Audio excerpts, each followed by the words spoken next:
주님의 날 예배를 주님께 우리 묵도함으로 함께 올려드리도록 하겠습니다. 같이 묵도합니다.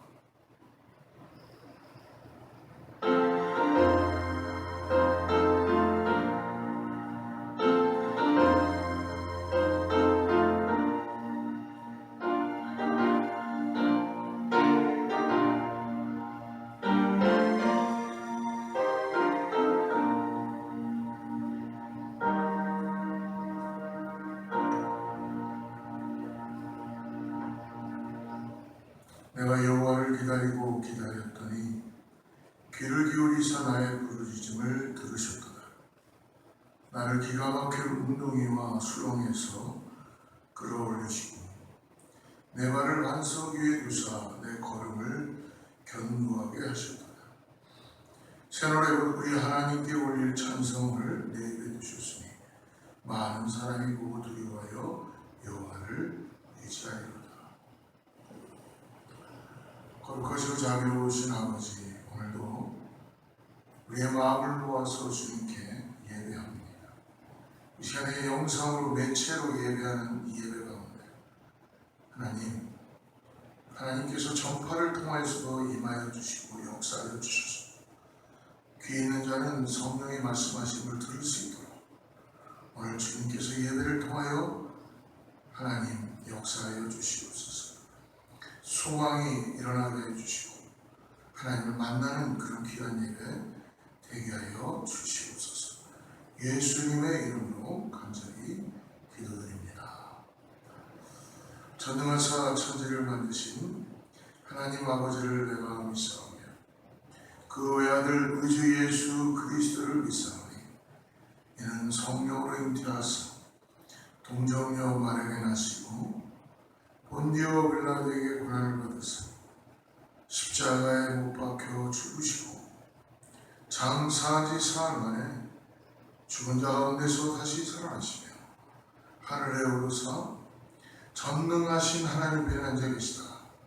저리로서 산자와 죽은 자를 심판하러 오시며 성령을 믿사오며 거룩한 공회와 성도와 서로 교통하는 것 죄를 사하여 주시는 것과 몸이 다시 사는 것과 영원히 사는 것을 믿사옵나이다.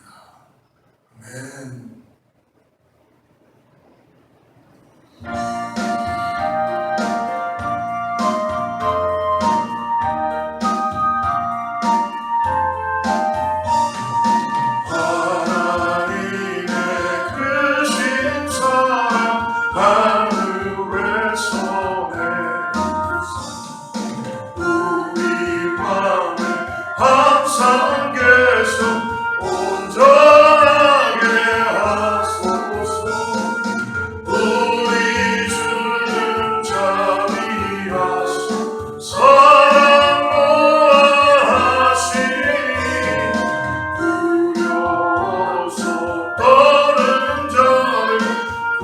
Whoa!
주의 크신 구원받아 온전하게 하소서. 영광에서 영광을 천국까지 이르러 크신 사랑 감격하여 경배하게 하소서. 아멘. 예배를 위해서 윤문선 전사님 기도해 주시겠습니다.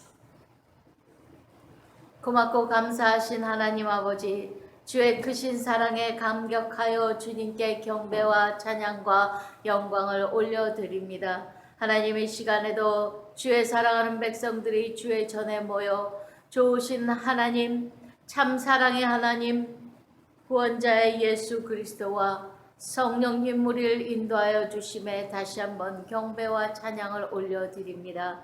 하나님, 이 예배를 받아 주시옵소서. 하나님, 먼저 우리가 주님 앞에 참으로 아버지 하나님에 드려지는 자녀들로서, 예배를 드리는 자녀들로서 심령과 아버지 하나님 저희들의 마음이 깨끗하고 정결하기를 원합니다.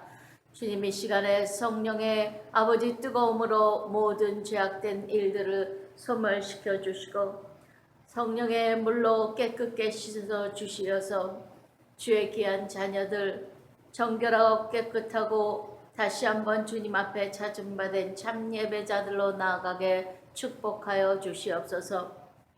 저희들 매일매일 하나님의 양식을 들으나 아버지 하나님, 오늘도 귀한 아버지 목사님을 통하여 영의 양식의 꼴을 먹습니다. 하나님, 들을 수 있는 귀가 되게 인쳐주시고 받을 수 있는 마음판이 될 수 있도록 부드럽게 사용하여 주시옵소서.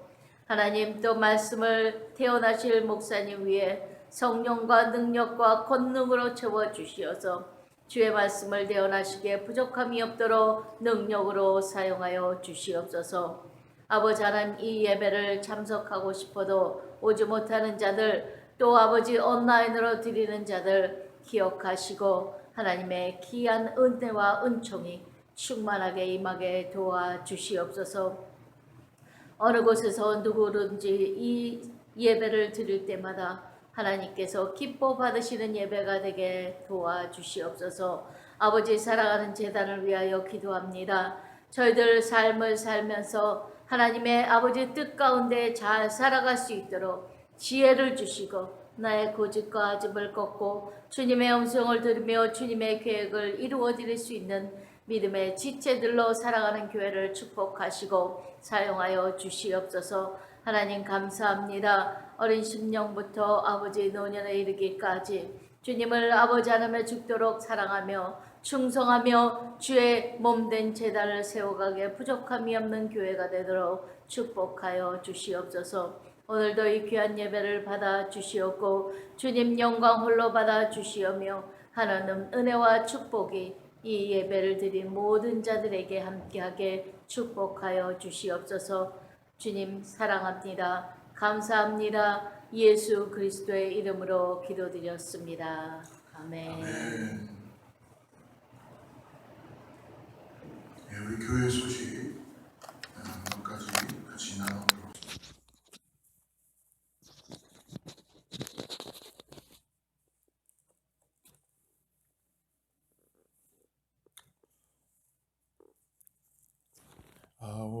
오늘은 8월의 마지막 주를 우리가 이제 보내고 있습니다.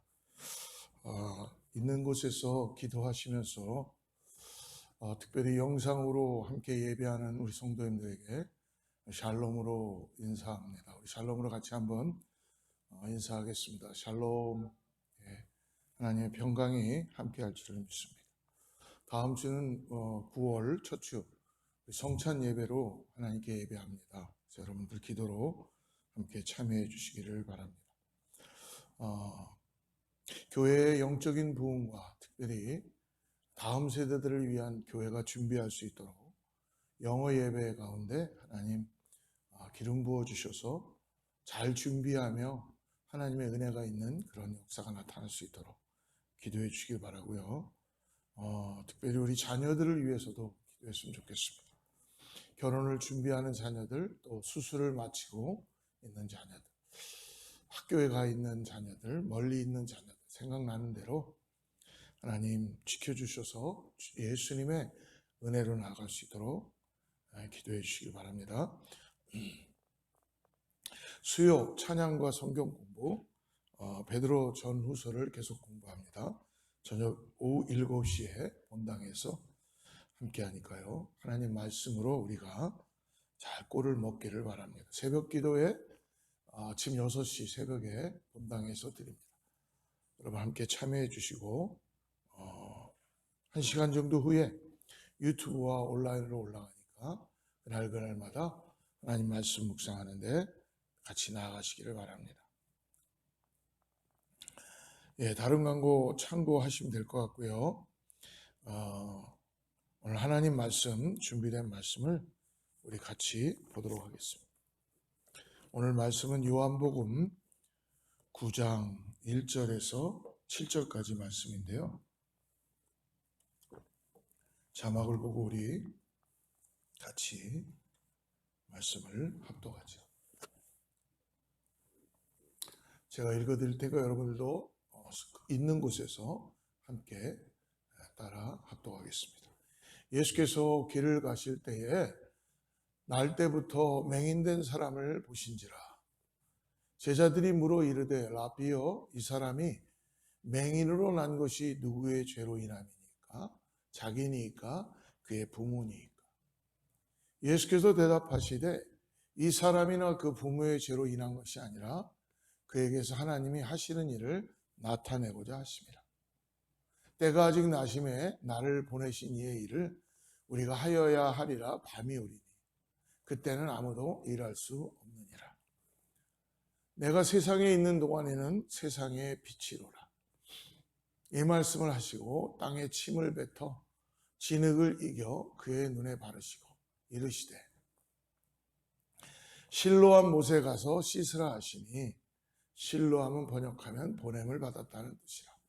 이에 가서 씻고 밝은 눈으로 왔더라. 아멘.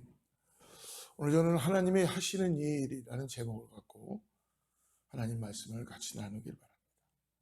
이제 새롭게 시작된 한 주, 이번 한 주 여러분 승리하는 한 주 되시기를 축복합니다. 믿음으로 살지 않으면 승리를 알 수가 없습니다. 오늘도 하나님의 은혜를 아는 그 사람들로 믿음을 가지고 살아가시기를 바랍니다. 사람들이 자신의 삶을 바라보는 관점이 몇 가지가 있습니다.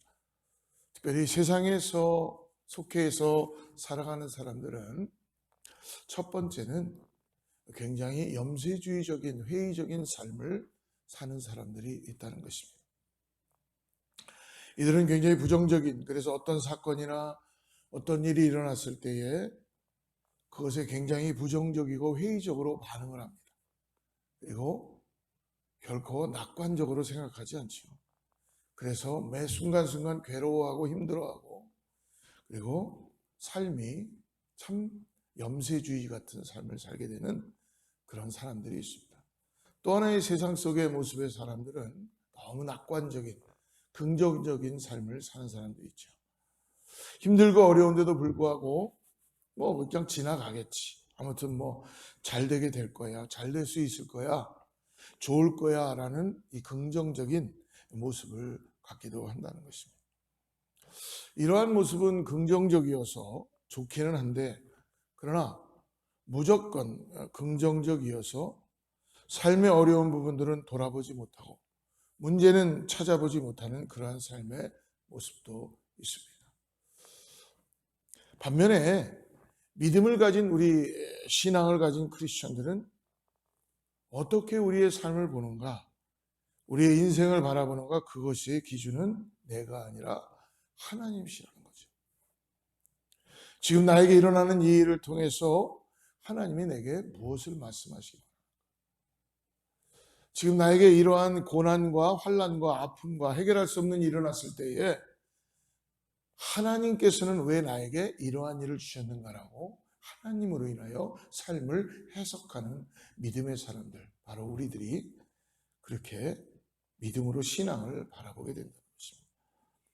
오늘 우리가 나눴던 요한복음 9장에 태어날 때부터 눈먼 소경된 사람이 등장합니다. 이 사람은 태어나면서부터 눈이 멀었기 때문에 여러분 어떻게 보면 한 번도 세상이 어떻게 생겼는지, 이분 자기의 모습조차도 또 빛을 보지를 못했을 것입니다. 이 사람이 나면서부터 눈이 멀었기 때문에 여러분 이 사람의 잘못이겠습니까? 또 자기가 실수를 해서 다친 것도 아니죠. 알 수 없는, 이해할 수 없는, 그러나 그 고통은 그에게 고스란히 남아 있다는 것입니다. 어떻게 보면 보지 못한다는 것이 저주인지도 모르고 느끼지도 못할 수 있는 어떤 나면서부터 눈이 먼 아이를 낳았다는 이 부모의 마음은 얼마나 고통스러웠겠어요. 아이를 낳은 그 엄마의 그 아픈 마음, 또 그 아빠의 그 마음은 아무도 알 수가 없지만 얼마나 고통스러웠을까.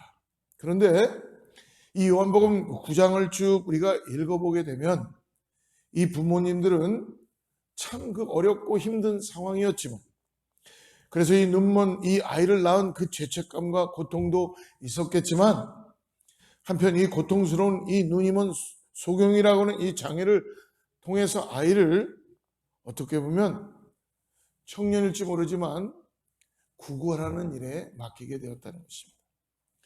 어떻게 보면 부모도 이런 아이를 낳는 것도 괴롭지만, 그러나 그 고통, 그 장애를 가지고 사람들에게 동정을 구해서 구걸을 해서 살아가게 해야 했다는 것입니다. 그러므로 이 가정이 얼마나 어려운지를 우리는 유추해 볼 수 있습니다. 그러는 가정 가운데 오늘 이 날 때부터 눈이 먼 이 소경 앞에 예수님이 등장합니다. 예수님이 그 문제에 대해서, 어려움에 대해서, 풀려지지 않는 삶의 숙제에 대해서 풀어주시는 것이 오늘 본문의 내용입니다. 즉 하나님의 은혜, 하나님을 만남으로 인해서 나타나는 은혜. 오늘 본문에는 실로암에서 씻음으로 나음을 받는 은혜. 그러므로 오늘 주시는 하나님의 일하심의 은혜의 가장 중요한 세 가지를 알 수 있습니다. 첫 번째는 어떻게 이루어지는가? 오늘 우리에게도 이 말씀이 적용되길 바랍니다. 첫 번째로 우리를 구원하신 예수님께서 먼저 우리를 보고 계시고 찾아오신다는 것입니다. 예수님이 우리를 찾아오셨다는 이 놀라운 은혜는 이 땅에 그 어떠한 것도 이룰 수 없다는 것입니다. 오로지 하나님만이 우리를 찾아오시고 우리를 구원하여 주십니다. 1절 말씀 다시 한번 보죠. 예수께서 길을 가실 때에 날 때부터 맹인된 사람을 보신지라. 여기에 보면 예수님이 길을 가시고 계십니다. 근데 그때 구걸하고 있는 날 때부터 맹인된 그 사람을 보고 계셨다는 것입니다. 사랑하는 여러분, 오늘 예수님이 우리를 먼저 찾아오셨다는 은혜를 오늘 바라보시길 바랍니다. 이 하나님의 은혜는 주님이 우리를 먼저 찾아오셨기 때문에 우리에게 거저 주시는 은혜예요. 이 눈이 멀었으니까 이 사람이 예수를 만나게 된 것이죠. 여러분, 이 사람이 눈이 멀은 상태에서 예수님을 찾아간 것이 아닙니다. 성경에는 여러 명의 소경의 이야기가 등장할 수 있습니다. 그런데 오늘 이 요한복음 9장의 이 날 때부터 이 소경된 이 사람의 이야기는 좀 특별한데, 사람들의 손에 이끌려서 예수님 앞에 간 것이 아니라 길가에서 자기의 삶을 위하여 동정하고 구걸하고 있는 상태에서 예수님이 찾아오셨다는 것이죠. 우리가 하나님을 선택한 걸로 생각하지만, 그러나 하나님이 저와 여러분을 먼저 선택하셨다는 걸 잊지 마십시오. 우린 예수님 앞에 우리가 나왔다고 생각하지만 사실은 예수님이 우리를 찾아오신 거예요. 우리가 예수님 선택한 것 같고 하나님을 우리가 믿은 것 같고 그러니까 우리가 찾아온 것 같았지만, 정말은 은혜는 하나님이 우리를 죄인이었을 때에, 내가 눈이 멀었을 때에, 아무것도 보지 못할 때에 은혜로 찾아오셨다는 것입니다.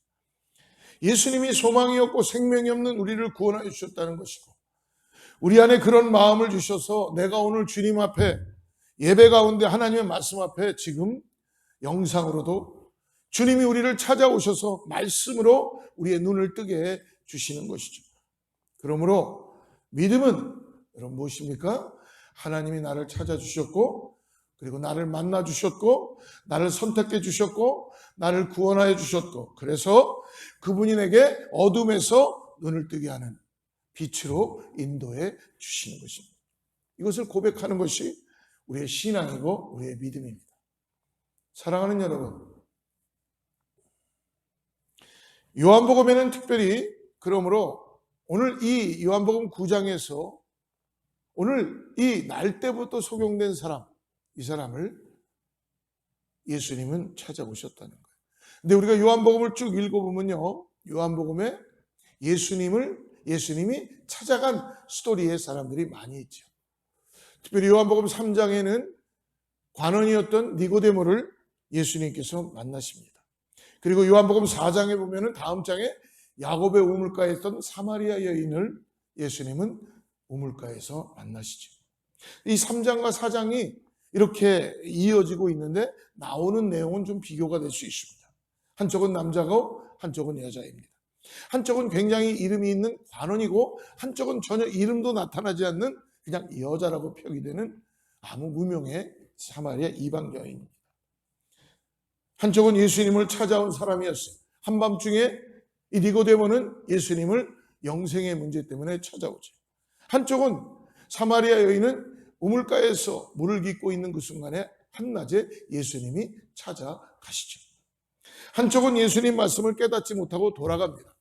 한쪽은 예수님 말씀을 깨닫고 새롭게 그의 인생이 변화되는 역사를 경험하죠. 어떻게 보면 여러분, 우리의 인생 가운데 여러 만남이 있고 그 만남 가운데 여러 가지 경우가 있지만, 그러나 분명한 것은 뭐예요? 예수님이 찾아온 사람이 있고 그리고 만나 주셨다는 거예요. 또 피하고자 했던 사람도 예수님은 어떻게 하십니까? 찾아가십니다. 또 한 사람은 밤에 만났고 한 사람은 지금 낮에 만나십니다. 예수님은 시간을 관여하지 않으십니다. 밤이든 낮이든, 예수님은 지위가 높든 낮든, 내가 학벌이 좋든 낮든, 내 건강 상태가 나쁘든 좋든, 내가 잘하든 못하든 예수님은 긍휼함으로 선물로 이름이 알려져 있든 알려지지 않든 예수님은 만나주신다는 것입니다. 예수님은 찾아오시기도 하고 찾아오는 사람을 기다리기도 하시고, 다시 말하면 예수님은 오늘 저와 여러분을 기다리셨고 오늘 예배 가운데 만나주시는 거예요. 어떻든 주님은 저와 여러분을 만나기를 원하십니다. 소망 없는 인생도 만나주시고 아픔과 고통과 상처 가운데 괴로워하는 자, 부르짖는 자를 오늘 만나주십니다. 그 예수님께서 만나서 말씀해 주시죠. 수고하고 무거운 짐진 자들아 다 내게로 오라. 내가 너희를 쉬게 하리라. 저 여러분에게도 이런 은혜가 있기를 주님의 이름으로 축복합니다. 주님이 길을 가셨는데 거기에 앉아있는 그 축복이 나타나는 거예요. 나는 그냥 인생에서 구걸하고 있는데, 나는 인생에서 목말라서 그냥 동정하고 있는데 거기에 주님이 그 길가에 찾아오시는 축복이 오늘 임할지어다. 예수님에게 눈에 띄어지는 축복, 물론 예수님 앞에 나왔던 소경도 있지만 이 눈먼 사람은 예수님이 찾아오셨던 그 은혜가 있는 것입니다. 사랑하는 여러분, 오늘 은혜 가운데 주님께 발견되어진 그런 사람들이기를 주님으로 다시 한번 축복합니다. 여러분, 주님이 오늘 우리를 찾아오십니다. 주님이 나를 선택해 주셨다는 것입니다. 바로 이 은혜가 있기를 주의 이름으로 축원합니다. 두 번째로, 오늘 본문에서 하나님의 일하시는 은혜에 나타나는 역사는, 그러므로 예수님이 찾아오심으로 우리의 삶에서 고난과 환난과 어려움 가운데서도 하나님의 섭리가 있다는 것을 가르쳐 주신다는 거예요. 여러분, 고난에는 하나님의 뜻이 있습니다. 믿는 자에게 삶에서 고난에는 하나님의 뜻이 있다는 거예요. 내가 원하지 않았던 애매한 고난, 내가 뭔가 잘못하지도 않았는데 내 삶에서 정말 부비치레처럼 내가 해결할 수 없는 고난 속에 놓여 있는 것, 하나님의 섭리입니다. 하나님의 계획입니다. 오늘 2절에서 5절까지는 특별히 3절 말씀을 같이 한번 보죠. 예수께서 대답하시되 이 사람이나 그 부모의 죄로 인한 것이 아니라 그에게서 하나님이 하시는 일을 나타내고자 하느니라. 예수님이 눈먼 사람 가까이 가서 만나십니다. 그리고 제자들이 질문합니다. 어떻게 보면 제자들의 질문은 자기들이 가지고 있는 구약의 방법을 가지고 질문하는 건지 몰라요. 날 때부터 속용된 이 사람이 누구의 죄입니까? 부모의 죄입니까? 이 사람의 죄입니까? 왜 이런 일이 일어나는 것입니까? 누구의 죄입니까? 이들은 오로지 질병 가운데 있는 사람, 날 때부터 속용된 사람의 그 심정은 모르고 죄라는 거예요. 죄를 졌기 때문에 그렇다는 것입니다. 이 사람의 죄 때문입니까? 부모의 죄 때문일까요? 그래서 예수님께 묻는 것입니다. 선생님, 이 사람이 날 때부터 눈먼 것은 누구의 죄인 것입니까? 이게 대부분 여러분 현대를 살아가는 크리스찬들도 우리들의 모습이 될 수 있습니다. 우리들의 질문하는 것이 될 수 있어요. 이게 약간 이상한 것은 이 질문을 여러분 눈먼 사람이 질문하지 않고 있다는 것입니다. 또 눈먼 이 날 때부터 속용된 부모가 질문하지 않고 있어요. 전혀 당사자이지 않은 상관이 없는 사람들이 옆에서 예수님께 질문하고 있다는 것입니다. 사람들은 항상 어떤 일이 생기면, 안 좋은 일이 생기면, 어려운 일이 생기면, 힘든 일이 생기면 어떻습니까? 이 일을 누가 잘못했느냐? 누가 도대체 이 일을 책임지겠느냐?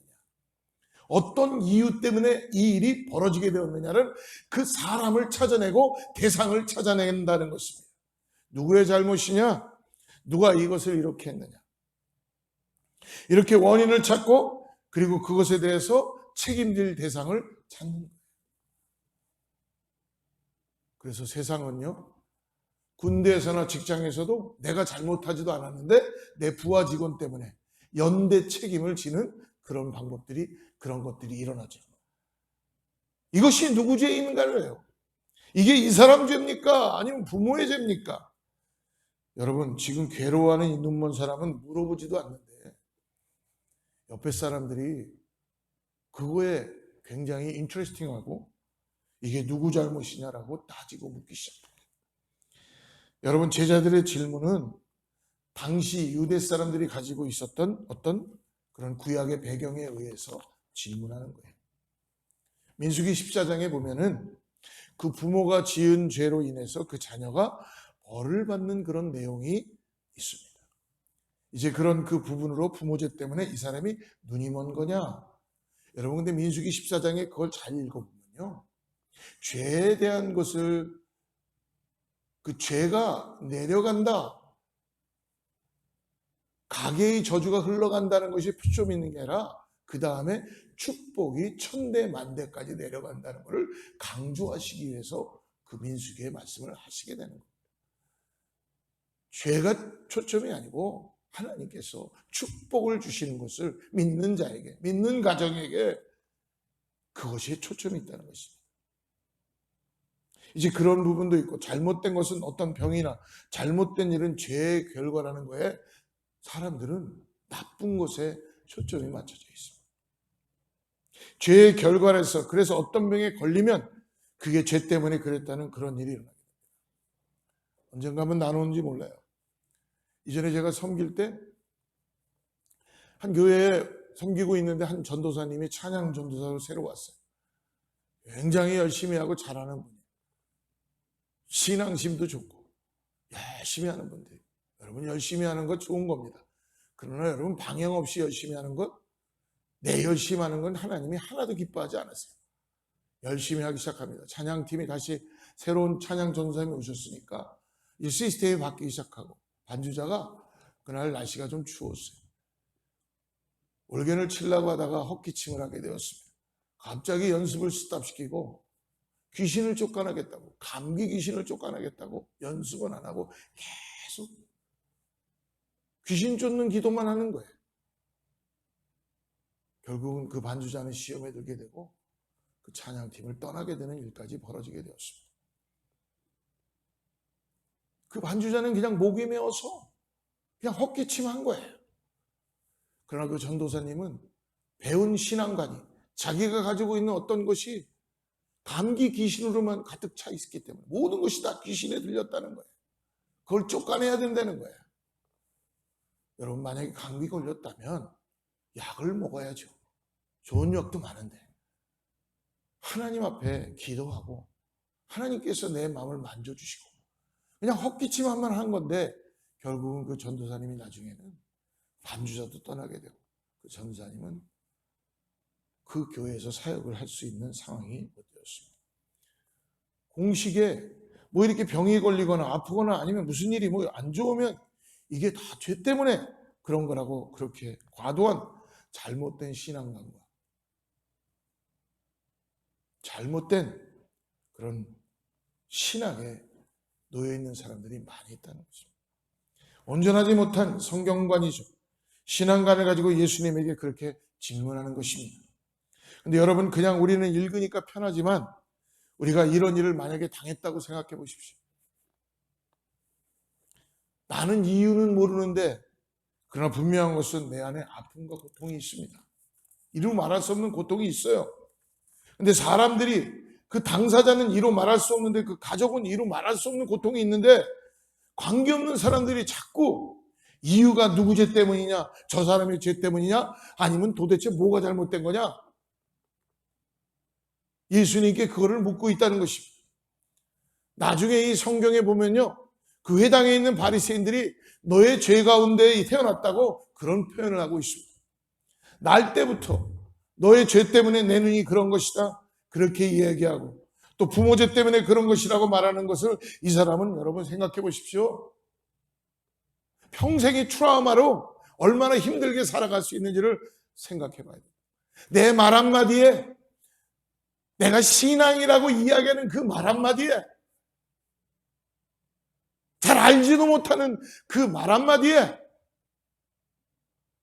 혀의 잘못된 놀림에 잘못된 신앙관 때문에 평생 그 사람은 트라우마로 고통 가운데 풀지도 못하고 살아가게 된다는 거예요.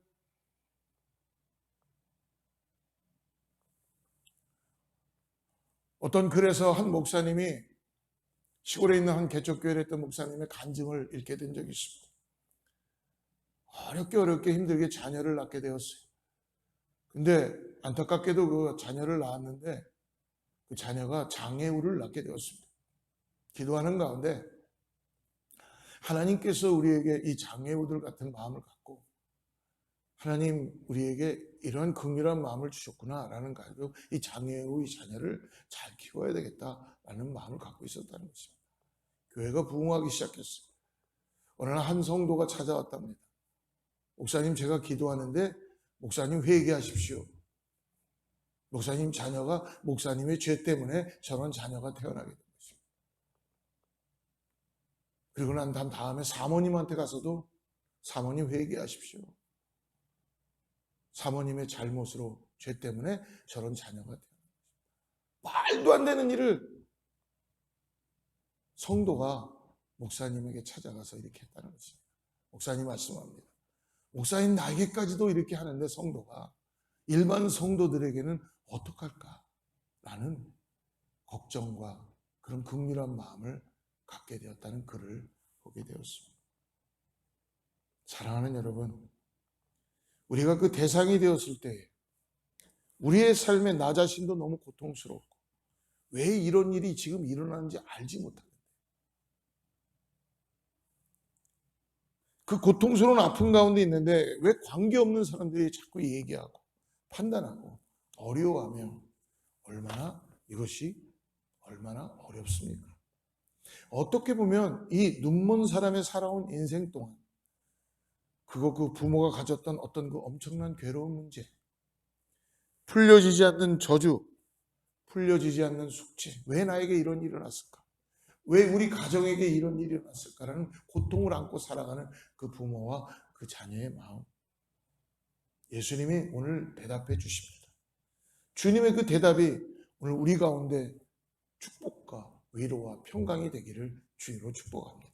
주님 뭐라고 그러십니까? 주님께서 말씀하시죠. 오늘 말씀 한번 우리 보시기를 바랍니다. 오늘 말씀 3절 다시 한번 보죠. 예수께서 대답하시되 이 사람이나 그 부모의 죄로 인한 것이 아니라 그에게서 뭐요? 하나님의 하시는 일을 나타내고자 하십니다. 하나님의 섭리가 있다는 것을 예수님께서 말씀해 주십니다. 이 사람의 죄도 그 부모의 죄도 아니다. 이 사람의 죄도 아니고 그 부모의 죄도 아니라 사람들이 묻습니다. 선생님, 이 눈 날 때부터 소경된 이 사람은 도대체 누구의 죄입니까? 자기의 죄입니까? 부모의 죄입니까? 이 장애가 있는 것도 이 사람의 죄입니까? 주님 말씀하십니다. 이 사람의 죄도 아니고 부모의 죄도 아니고. 사랑하는 여러분, 인생을 살면서 저와 여러분이 풀려지지 않는 이 저주가 있고 이해할 수 없는 숙제를 가지고 있고 고통을 가지고 있어서 우리도 힘든데, 그 힘든 우리 가정 가운데 여러 사람들이 손가락질을 하고 언어를 함부로 사용하고 평가하고 너의 죄냐 아니면 누구의 죄냐, 부모의 죄냐 생각 없이 이야기하고, 오늘 주님이 우리에게 말씀해 주십니다. 주님이 오늘 저와 여러분에게 분명하게 말씀해 주십니다. 너의 죄도 아니다. 부모의 죄도 아니다. 이 사람의 눈먼 것은 하나님의 일하십니다. 하나님께서 섭리하시는 것이다. 사랑하는 성도 여러분, 우리의 삶 속에 이해되지 않고 풀려지지 않는 이 고통이 우리 가운데 있을 때, 이해할 수 없는 아픔과 저주가 우리의 삶을 묶고 있을 때, 주님이 우리에게 오늘 말씀해 주시는 것은, 지금의 이 고난은, 이 아픔은, 이 고통은 누구의 죄도 아니고 하나님의 섭니다. 하나님의 일하심이다. 하나님께서 어떠한 일을 하시기 위한 계획이다. 사람들은 너는 왜 그렇게 사니? 너는 그것뿐이 안 되니라고 질타하고 정죄하고 판단하고, 그래서 우리가 좌절하고 절망하고 이해할 수 없기 때문에 우리가 너무나 힘이 들 때 주님이 오셔서 우리에게 오늘 말씀해 주십니다. 이 고난에는, 이 어려움에는 뜻이 있단다. 이 아픔에는 하나님의 일을 하고자 하는 하나님의 계획이 있단다 라고 오늘 말씀해 주시는 거예요. 사랑하는 성도 여러분, 오늘 우리가 누구의 말을 들어야 됩니까? 사람들의 그 말을 여러분 듣지 마십시오. 여러분, 시대가 얼마나 악한지 모릅니다. 오늘 하나님의 말씀을 들으시길 바랍니다. 예수님의 말씀을 들으셔야 합니다. 그래서 말씀 앞에 우리는 나아가는 것입니다. 하나님께서는 너의 고난과 환난과 고통이 지금은 하나님의 뜻이 있다는 것을 알고 거기에서 그 고난과 고통을 주님이 주시는 은혜로 바꿔야 된다는 것입니다. 여러분, 우리가 누구의 음성을 들어야 될 것입니까? 예수님의 말씀을 들어야 되지 않겠습니까? 예수님 말씀하십니다. 4절 말씀 보십시오. 4절 말씀. 때가 아직 낮임에 나를 보내신 이 일을 우리가 해야 하리라. 밤이 오리니 그때는 아무도 일할 수 없느니라. 낮 동안에는 나를 보내신 분의 일을 해야 된다. 밤이 오면 그때는 아무것도 할 수 없다라고 말씀하시는 거예요. 밤이 오면 일을 할 수 없다는 것입니다. 예수님께서 뭐라 합니까? 계획이 있으시기 때문에, 뜻이 있으시기 때문에 일을 해야 되는 사명이 있다는 것이죠. 여러분, 고난이 있습니까? 당신에게 사명이 주어진 거예요. 고통이 있습니까? 하나님의 일하심이 나타나는 거예요. 하나님은 저와 여러분 우리들에게 대한 뜻이 있습니다. 계획이 있습니다. 우리가 겪는 이해할 수 없는 고난, 영원히 풀어지지 않는 숙제 같은 고난, 아픔, 왜 나에게 이런 일이 일어났을까? 라는 이 고통 속에서 오늘 하나님이 우리에게 주시는 사명이 있다는 거예요. 하나님의 일하심이 있다는 거예요. 우리가 우리 인생을 어떻게 바라볼 것인가? 사랑하는 여러분, 우리가 믿음을 가진 진정한 신앙인이라면 하나님이 우리의 기준이 되어야 되지 않겠습니까? 하나님의 마음과 뜻과 계획이 우리의 방향 가운데 주어져야 되지 않겠습니까? 우리가 믿음이 있다고 고백한다는 것은 뭐예요? 나의 인생이 나의 뜻대로 되는 것이 아니라 사람들로 인하여 만들어지는 것이 아니라 하나님의 섭리 가운데 지금 인도되고 있다는 걸 믿는 것이죠. 주님으로 인하여 나를 받아들이는 것입니다. 그래서 사도 바울이 여러분 에베소서 5장 16절과 17절에 이렇게 얘기하죠. 세월을 아끼라 때가 악하니라. 그러므로 어리석은 자가 되지 말고 오직 주의 뜻이 무엇인가 분별하라. 뭐라고 말씀합니까? 세월을 아끼라고 말씀합니다. 다른 데에 낭비하지 말라는 것입니다. 마음을 빼앗기지 말라는 것입니다. 사람들에게 말 한마디에 휘둘리지 말라는 거예요.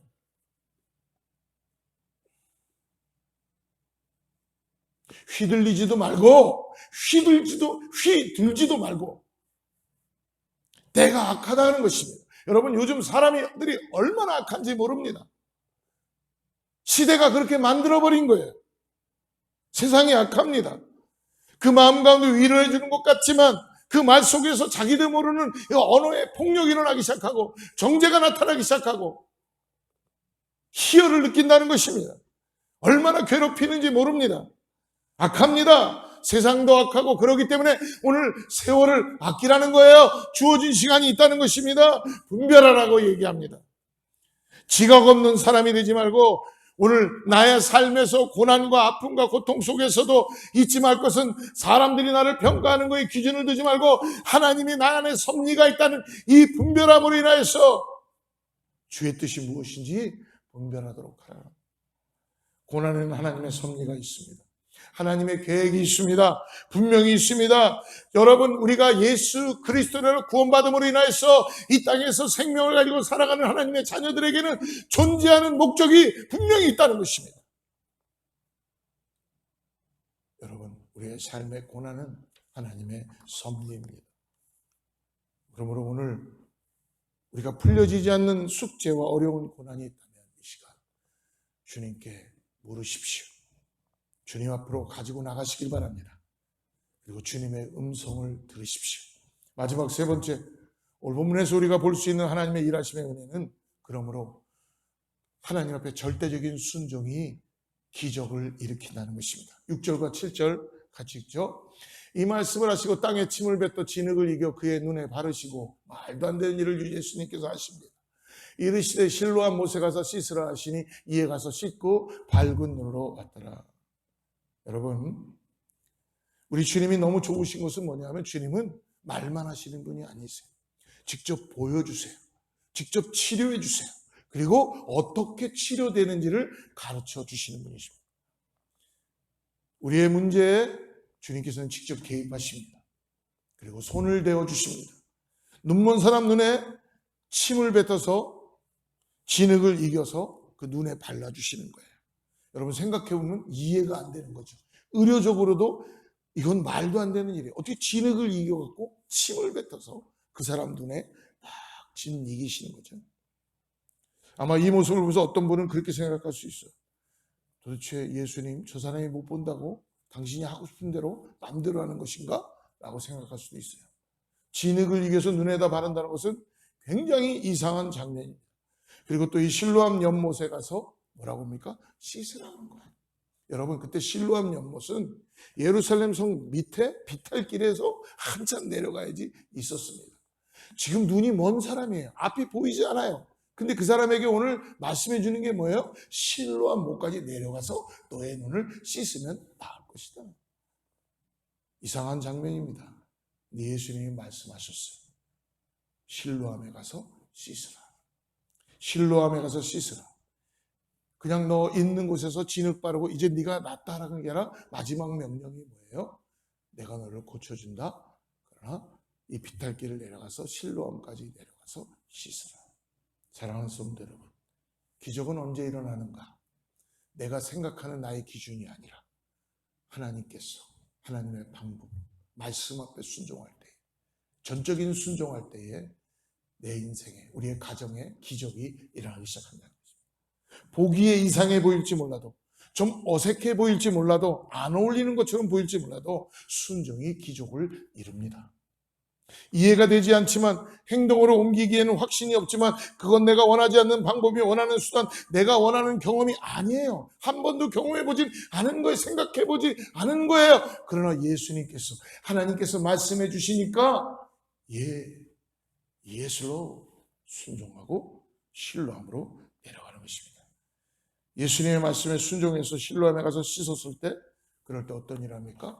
그럴 때 기적이 일어나기 시작합니다. 사랑하는 여러분, 요한복음에 보면 성경은 많은 기적의 공통점은 뭡니까? 말도 안 되는 일인데 예수님이 말씀하셨다면 순종할 때에 기적이 일어나기 시작합니다.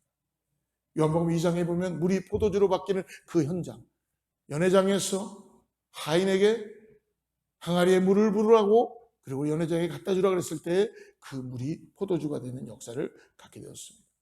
순종할 때에. 오병이의 기적의 힘도 제자들에게 나누어 주라고 했을 때에, 사람들을 앉게 하고 물고기 2마리 보리떡 5개로 나누어 주라고 했을 때에 어떤 일이 일어납니까? 5,000명 수많은 사람들이 먹고 12광지리가 낳는 축복의 역사가 나타나게 된다. 순종할 때에, 예수님의 말씀 앞에 순종할 때에, 나의 생각과 나의 뜻에 맞지 않는다 그래서 이것이 생각하지 않았던 일이라 그래도 그냥 흘려보내지 말고 순종했을 때 기적이 일어난다는 것입니다. 하나님의 일하심의 은혜는 말씀에 순종하여 기적을 체험하는 것입니다. 그런데 더 큰 기적이 있어요. 이 사람이 보게 됐는데 보게 된 것이 너무나 큰 사건이기 때문에 지금 사람들이 이 사람을 회당으로 데리고 온 거예요. 이 사람이 낫게 된 것이 문제가 됩니다. 왜냐하면 이날이 안식일이었기 때문에 이것이 문제가 된 것이에요. 안식일에는 일을 하면 안 되는 것입니다. 문제가 되면서 사람들이 물읍니다. 누가 너의 눈을 뜨게 했느냐? 이전에는 누가 이것이 누구의 죄입니까? 라고 물어봤는데 이제는 누가 너의 눈을 뜨게 했느냐? 이 사람이 대답을 합니다. 예수라는 사람이 나는 잘 모르겠는데 진흙으로 내 눈에다가 바르시더니 나보고 실로암에 가서 씻으라고 했어요. 내가 실로암에 가서 씻었더니 나았습니다. 사람들이 그럴 때 이해를 못하는 거예요. 왜 그 사람이 너를 고쳐주었느냐? 나도 잘 모르겠습니다. 그 사람이 날 왜 고쳐주는지 모르지만 나는 어쨌든 나음을 받았습니다. 그러니까 그들이 얘기하죠. 안식일에 일을 했다기 때문에 그 사람이 죄가 있다. 안식일에 고쳐줬다는 것이죠. 소경이었던 사람이 말합니다. 내가 그것은 모르겠는데 그 사람이 죄인인지 그 사람이 잘못한 건지는 모르는데 내 눈이 멀었다가 지금 내 눈이 떠진 것은 사실이다. 그렇게 얘기합니다. 그러니까 이들이 그 눈뜬 그 소경을 보내버리고 그 부모를 다시 부르기 시작합니다. 이 사람이 소경인 게 사실이냐? 이 사람 눈을 누가 뜨게 해주었느냐라고 했는데 부모는요, 딱 상황을 보면서 무서워하니까 우리 아들이 날 때부터 눈 먼 것은 사실이고 그가 눈을 뜬 것은 사실인데 누가 그랬는지는 잘 모르겠다라고 그렇게 변명을 합니다. 다시 자기 아들에게 물어보라는 거죠. 그래서 이 눈뜬 사람을 다시 부릅니다. 두 번째 소환돼서 묻습니다. 누가 내 눈을 뜨게 해줬느냐라고 그랬더니 이 사람이 너무 재미있는 말을 합니다. 이 사람이 내가 전에 말하지 않았느냐? 사람들에게 얘기하는 것입니다. 바리새인들과 그 회당에 있었던 유대인들. 아니, 내가 전에 얘기하지 않았습니까? 예수라는 사람이 내 눈을 뜨게 해줬는데 자꾸 묻는 거 보니까 당신도 그 사람을 만나고 싶은 것입니까? 예수라는 사람을 믿으려고 하는 것 아닙니까? 그러니까 그들이 화를 내기 시작합니다. 바리새파 사람들이 화를 내고 그 사람을 내쳤습니다. 그리고 이 사람이 다시 길을 가다가 예수님의 그를 만납니다. 쫓겨났다는 말을 들은 예수님이 이 사람을 다시 만나 주십니다. 그리고 요한복음 오늘 9장 36절과 38절에서 38절까지 이렇게 말씀하죠. 대답하여 이르되 주여 그가 누구시니까 내가 믿고자 합니다. 예수께서 이르시되 내가 그를 보았거니와 지금 너와 말하는 자가 그이니라. 이르되 주여 내가 믿나이다 하고 절하는지라. 이 사람이 예수가 누군지 모르는 겁니다. 병도 났습니다. 눈도 떠졌습니다. 그러나 예수가 누군지를 모르는 거예요. 예수님이 어떤 사람인지 모르는 거예요. 그런데 이때 예수님 말씀하십니다.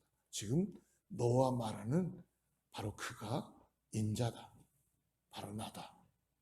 그때 이 눈먼 사람이 제가 구원자이신 예수님을 믿습니다. 예수님을 영접합니다. 사랑하는 성도 여러분, 어떻게 보면 눈먼 사람이 눈이 뜬 것이 기적입니다. 그러나 그 기적으로는 여러분 영생의 삶을 살 수가 없다. 우리의 육신은 여러분 쇠하게 되어 있습니다. 기적은 현상입니다. 기적은 나타나는 겁니다. 그것도 놀라운 건 뭐예요? 더 큰 기적은 그가 구원자이신 예수님을 만났다는 것이죠. 자기의 삶에 풀려지지 않는 저주와 풀려지지 않는 인생의 고난에서 눈을 뜨고 저주에서 자유케 되어지고, 그리고 자유케 된 그 자유뿐 아니라 예수 그리스도를 만나는 것, 이것이 너무나 놀라운 기적입니다. 실로암 연못에 보냄을 받았다는 것은 바로 그런 뜻입니다. 저와 여러분의 삶 가운데 하나님의 목적이 있습니다. 뜻이 있습니다. 사명이 있으십니다. 그래서 우리가 잘 이해되지 않고 풀려지지 않는 어려운 상황 속에서 오늘 예수님이 찾아오셔서 그래서 우리에게 오늘 가르쳐 주시는 거예요. 그분의 뜻이 무엇인지, 우리가 순종함으로 그분 앞에 나아가기만 한다면, 순종함으로 그분 앞에 엎드리기만 한다면 주님께서 우리에게 은혜를 베풀어 주신다는 것입니다. 오늘 우리를 먼저 고치시고 우리를 만나주시며 예수님이 어떠한 분인가를 가르쳐 주시고 이 땅에서 이제 고침받은 자로서 왜 살아가야 되는지를 알게 하여 주시고, 이제는 나를 위해 사는 것이 아니고 예수 그리스도의 십자가의 은혜로 살아가는 은혜를 허락해 주시게 되는 것입니다. 이제는 신학생 때에 주님을 한참 만나고 은혜가 충만할 때 자주 부르던 어떻게 보면 오래된 가스펠 복음성가 한 곡이 있었습니다. 그 제목은 우리도 잘 알겠지만 실로암의 그 만남이죠. 복음성 거기에 가사에 보면 이렇게 나와 있죠. 어두운 밤에, 캄캄한 밤에 새벽을 찾아 나섰다. 어두운 밤에, 캄캄한 밤에 새벽을 찾아 나선다. 사랑하는 여러분, 우리의 삶은 어둡습니다. 우리의 삶은 캄캄합니다. 지금 상황이 캄캄합니까? 그것이 마치 한밤중과 같이 답이 없고 빛이 드러나지 않습니까? 새벽입니까? 오늘 예수님을 찾아 나서는 저와 여러분 되기를 축복합니다. 그리고 예수님 그 말씀으로 풀려지지 않는 우리의 어두운 사슬들이 끊어져 버리고, 그리고 그 주님이 내 눈의 진흙을 이겨서 실로암 못에 가서 씻으라는 그 말씀 앞에 그 음성을 듣고 순종하여서 우리의 삶에 기적을 이루는 우리 모두가 되기를 축복합니다. 같이 기도하겠습니다. 기도하겠습니다. 하나님 아버지, 오늘도 우리가 삶에서 내가 이해할 수 없는 일, 풀려지지 않는 숙제들이, 고난이 우리 가운데 놓여져 있습니다. 매일매일 사는데도 정말 내가 원하지 않았던 일들이 일어납니다. 하나님, 오늘 눈먼 사람인 그 인생의 그 저주를 풀고 사명을 갖고 주님 앞에 순종으로 기적을 얻어 새 삶을 살아가는 것처럼 오늘 우리에게도 하나님의 은혜, 하나님의 일하심의 은혜, 실로암의 기적의 역사를 경험하게 하여 주시옵소서. 예, 주님, 우리를 오늘 불러주셨사오니 은혜 가운데 더하게 하여 주시고, 영원히 변하지 않는 주님 때문에 오늘 믿음을 가지고 나아가는 사랑하는 성도님들 될 수 있게 하여 주시옵소서. 우리의 삶 가운데도 주님 놀라운 기적의 역사를 경험하게 하여 주셔서 예수님만이 나의 구원자시고 예수님만이 나의 소망입니다라는 이 고백을 이루어지게 하여 주시옵소서. 간절히 기도하는 성도들의 기도 주님 받으시고, 이제 이들이 더 이상 사람들 때문에 삶의 기준을 삼는 것입니다. 나의 어떤 때문이 아니라 예수님 때문에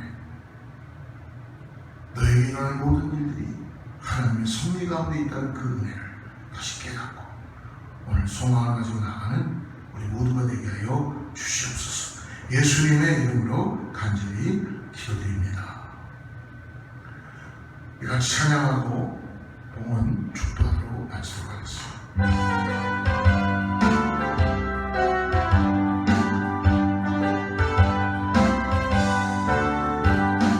내 죄사 받고서 예수를 나의 모든 것 다 변했네.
우리의 상황과 고난과 아픔 속에서도 이것이 너의 문제가 아니고 나의 영광을 위함이다라는 걸 가르쳐 주시고 이 땅에서 살아가야 될 소망을 우리에게 주시면 환난과 어려움과 고난 속에서도 소망이 되시는 예수님을 바라보고 다시 일어나게 하심을 감사합니다.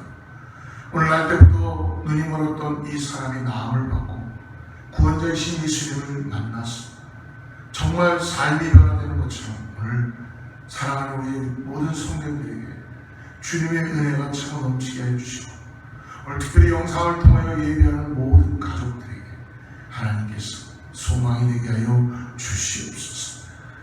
내가 너를 위해서 십자가에 선물과 피를 쏟으며 나의 모든 것들을 내어준다. 그러므로 너는 믿기만 하면 내가 너를 구원한 것을 감사하고 영원히 이 땅에서 하나님의 나라에서 하나님의 자녀로서 승리의 계단을 보며 영생의 삶을 살 수 있다는 이 은혜를 다시 믿음으로 바라보고 나아가시고 성도님들과 우리 모든 매체를 통해서 듣는 성도님들 될 수 있게 축복하여 주시옵소서. 그것에 감사해서 주님께 귀한 예물과 우리의 시간을 올려드립니다. 하나님 받으시고 축복하여 주시고 하나님의 은혜가 차고 넘치게 하여 주시옵소서. 이제는 우리 주 예수 그리스도의 은혜와 하나님의 사랑과 성령님의 내주하시고 교통하시고 오늘 다시 한번 예수 그리스도가 나의 구원자시고 나의 치료자시고 나를 끝까지 인도해 가시는 나에게 사명을 주시는 주님이신 것을 믿음으로 바라보고 나가는 사랑하는 성도님들과 자녀와 이웃과 교회와 그리고 성교지를 위해 하나님의 축복이 함께하기를 간절히 축원하옵나이다.